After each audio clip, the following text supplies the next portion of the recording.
इस वक्त मैं अडयाला जेल से निकला हूँ। खान साहब से मुलाकात हुई है और मुलाकात का हवाला आपके सामने रखना चाहता हूँ कि वहाँ पर क्या क्या बातें की हैं खान साहब ने क्या पैगाम दिया है और वो पैगाम भी आपके सामने थोड़ा सा पीछे कर लीजिए। तो खान साहब का पैगाम भी आपके सामने रखूंगा, जो बातें की हैं वो भी आपके सामने रखूंगा और जो खान साहब ने बातें की हैं, और उसके बाद फैसल भाई बात करेंगे। पहली बात यह है कि जलसे के हवाले से खान साहब को बताया, खान साहब ने जो है मुकम्मल तौर पर इत्मीनान का इजहार किया कि जिस तरह से लोग निकले हैं, लोग घरों से निकले हैं, अपने फैमिलीज के साथ पहुंचे हैं। हालांकि रास्ते में रुकावटें थी, रास्ते में हर्डल थी, गिरफ्तारियां, सारा कुछ था, कंटेनर्स थे, और जिस तरह पहुंचे हैं हकीकी आज़ादी के लिए, खान साहब ने उनके उस पहुंचने को, इस जलसे की कामयाबी को बड़ा सराहा है। और खान साहब ने यह भी कहा है कि नेक्स्ट जलसा जो है लाहौर में होने जा रहा है, तो आप तमाम लोग लाहौर जलसा में शरीक हों। हकीकी आज़ादी के लिए आपने पहुंचना है, जैसे आप यहाँ पहुंचे इसी तरह से आपने वहां पहुंचे। जिस तरह क्राउड चार्ज था, जिस तरह लोग वहां पर, जिस तरह स्पीचेस आपने देखी लोगों ने की, हमारे तमाम लीडरान ने की, जिस तरह लोग खान साहब के हक में नारे लगा रहे थे, जिस तरह तस्वीरें पकड़कर लोग खड़े थे, जिस तरह लोग मोहब्बत कर रहे थे खान साहब से, जिस तरह लंबी लाइनें किलोमीटर्स के अंदर लगी हुई थी, तमाम चीजें खान साहब को बताई और खान साहब ने बड़ा जो है इत्मीनान का इजहार किया और उनके इस तरह की तमाम एक्टिविटीज और पहुंचने को सराहा। और साथ साथ जो शेलिंग की गई है रियासत की तरफ से, वो भी बताया। तो खान साहब ने उसके ऊपर भी बात की, उन्होंने कहा कि वो कोई जो है वो मैरिज हॉल के अंदर मैरिज हॉल के अंदर जो है वो कोई मीटिंग थी, जिसके ऊपर इतना जो है वो फौरन ही 7 बजे के बाद शेलिंग कर दी गई है। सिर्फ और सिर्फ मसला क्या है, जब कोई बंदा एक चोरी करता है, उस चोरी को छुपाने के लिए फिर 100 उसके ऊपर गुनाह करने पड़ते हैं, और वही किया जा रहा है। इंतजार भाई आपके सामने, फैसल भाई थोड़ी बात करेंगे, फिर एंड के ऊपर मैं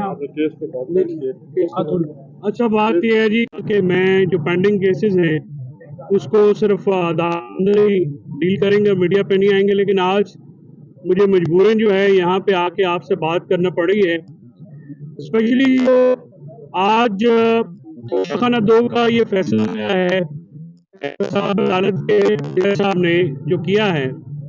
तो इस वक्त जो बुशरा बेगम है उनके ऊपर ये बात अदालत ने साबित ही की है कि अब नैब ने विड्रॉ कर लिया है और उन्होंने कहा कि ये केस अब नैब का नहीं है, तो फिर वो किस जुर्म में जेल में है?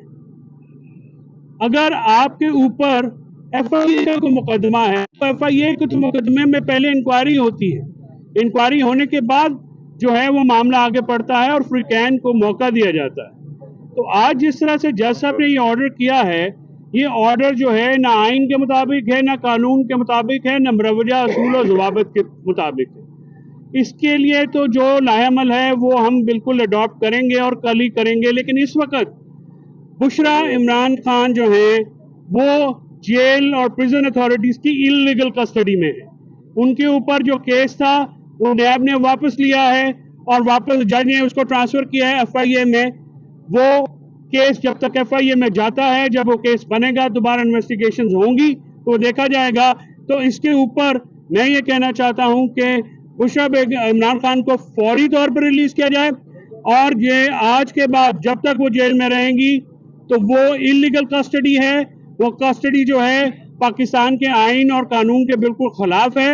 और ये एक बात मैं कहना चाह रहा हूं कि देखिए, हमारे रेफरेंस जो फाइल किए गए हैं सुप्रीम जुडिशल काउंसिल में काजी फायज ईसा साहब के खिलाफ और चीफ इलेक्शन कमिश्नर के खिलाफ और कमीशन के खिलाफ और दीगर जो हैं, ये रेफरेंस फिक्स नहीं हो रहे। तो इसमें जिनके खिलाफ रेफरेंस हैं वो जो हैं वो खुद कस्टोडियन हैं। तो हमारी सुप्रीम कोर्ट से ये एक रिक्वेस्ट होगी कि वो रेफरेंसेस फौरन लगाए जाएं और कानून के मुताबिक जो जजेस उसके मेंबर बनते हैं वो ये रेफरेंसेस को बैरेट पे सुन के और हमारी जो चीजें हैं वो भी करें। और जो कमिश्नर रावलपिंडी हैं लियाकत चड्ढा, उनको भी इस प्रोसीडिंग्स का हिस्सा बनाया जाए और उनका जो स्टेटमेंट जिसके बाद से वो गायब हैं वो जो है वो पब्लिकली रिकॉर्ड किया जाए, ओपन ट्रायल हो, ताकि जो प्रोसीडिंग्स हैं या वो मीडिया की मौजूदगी में भी हो, ताकि पता चले जो फ्रॉड हुआ है उसको किस तरह से कवर किया जा रहा है। और उसमें एक और जो है इलेक्शन कमिश्नर ने और कमीशन ने जो अपने फ्राइज से पहले तो की है उसको हम ये हमारी आज ये اور یہ میں عمران خان صاحب کی طرف سے اور بشرا عمران خان صاحب کی ہدایت پہ یہ ہم آج سے آپ کے تھرو یہ مطالبہ کر رہے ہیں کہ ریفرنسز جو ہیں فوری طور پہ فکس کیا جائیں اور ان پہ فیصلہ کیس کے حوالے سے سب سے پہلے میں بتاؤں گا. پہلی بات یہ ہے کہ توشہ خانہ کیس جو پارٹ 2 سٹارٹ کیا گیا ہے نیب کے اندر، ویسے تو یہ چوتھا کیس ہے. اس پارٹ 2 کیس کے اندر یہ ہوا کہ ہم نے پری ایس بیل فائل کی کیونکہ گرفتاری ڈالی گئی تھی. اور گرفتاری بھی کیسے ڈالی گئی تھی کہ پری ایس بیل فائل کی تو فوراً ہی گرفتاری. حالانکہ یہ ہوتا ہے کہ جب آپ پری ایس بیل فائل کرتے ہیں تو آپ اس میں نوٹسز نہیں کرتے بلکہ بیل. اس وقت احتساب عدالت نے بیل نہیں دی اور اس میں نوٹسز کر دیے اور خان صاحب اور بی بی صاحبہ کی بعد میں گرفتاری ڈال دی گئی جب عدت کیس والا بریت کا فیصلہ آیا تھا. ہم بڑا واضح کرنا چاہتے ہیں آپ کو کہ پہلی گرفتاری جو ڈلی تھی اس کے اندر کون کون لوگ تھے. نمبر 1 احتساب عدالت کے جج جنہوں نے بیلز نہیں دی اور نوٹسز کر دیے. نمبر 2 کون تھا؟ اسلام آباد ہائی کورٹ کے چیف جسٹس جنہوں نے بار بار جو ہے کیس لگانے کے بعد کیس کی سنوائی نہیں کی. 5 دفعہ کیس لگا جس میں نوٹسز چیلنج کرنے کے حوالے سے ہم نے استدعا کی تھی، وہ لگا اور اس جو ہے چیلنج کرنے والے جو پٹیشنز تھی ان کے اوپر سماعت نہیں کی، تو لہٰذا وہ بھی شامل. اور تیسرا یہ ہے کہ اس گرفتاری کے خلاف ہم اسلام آباد ہائی کورٹ میں گئے تو وہاں پر بھی اسلام آباد ہائی کورٹ میں جو ہے یہ نیب کی طرف سے یہ کہا گیا کہ اب ہم ریفرنس دائر کر چکے ہیں. تو اب آپ کے سامنے میں رکھنا چاہتا ہوں کہ ہر روز یہ بات کی جا رہی تھی کہ عمران خان صاحب ادھر تو اپوز کر رہے تھے نیب ترامیم کو، تو ادھر جو ہے سب سے بڑے بینیفیشری وہ بن گئے. کیا وہ جیل سے باہر آ گئے؟ تو جیل میں پڑے ہیں، وہ تو نہیں نکلے، وہ تو کیسز چل رہے ہیں. اور جہاں تک توشہ خانہ کیس کی بات ہے، آج نیب کی ٹیم وہاں پہنچی ہے. نیب کی ٹیم نے جا کر یہ کہا ہے کیونکہ سپریم کورٹ نے فیصلہ دے دیا ہے تو فیصلے کی روشنی کے اندر یہ کیس جو ہے یہاں پر اب چل نہیں سکتا، تو لہٰذا اس کیس کو ٹرانسفر کیے جائے. یہ ہم نہیں کہہ رہے تھے، یہ انہوں نے آ کے کہا ہے. اور ہم نے جا کر یہ استدعا کی ہے کہ جو پریویس بیلز تھی جو ہم نے دائر کی ہوئی تھی ان کے اوپر پریویس کہہ رہا ہوں پوسٹ ریس بیلز تھی جو دائر کی ہوئی تھی اس کے اوپر جو ہے فیصلہ دیا جائے. لیکن آج فیصلہ جو ہے محفوظ کیا گیا. 2-3 گھنٹے ہم انتظار کرتے رہے اور اب جو افسوسناک خبر ہے وہ یہ ہے کہ اس وقت جو ہے جو عدالت نے آرڈر جاری کیا ہے اس آرڈر کے تحت جو اسپیشل جج سینٹرل ہیں ان کے پاس وہ بیلز اور اس کے ساتھ ساتھ جو ریفرنس ہے ان دونوں کو ٹرانسفر کر دیا ہے. اب کسی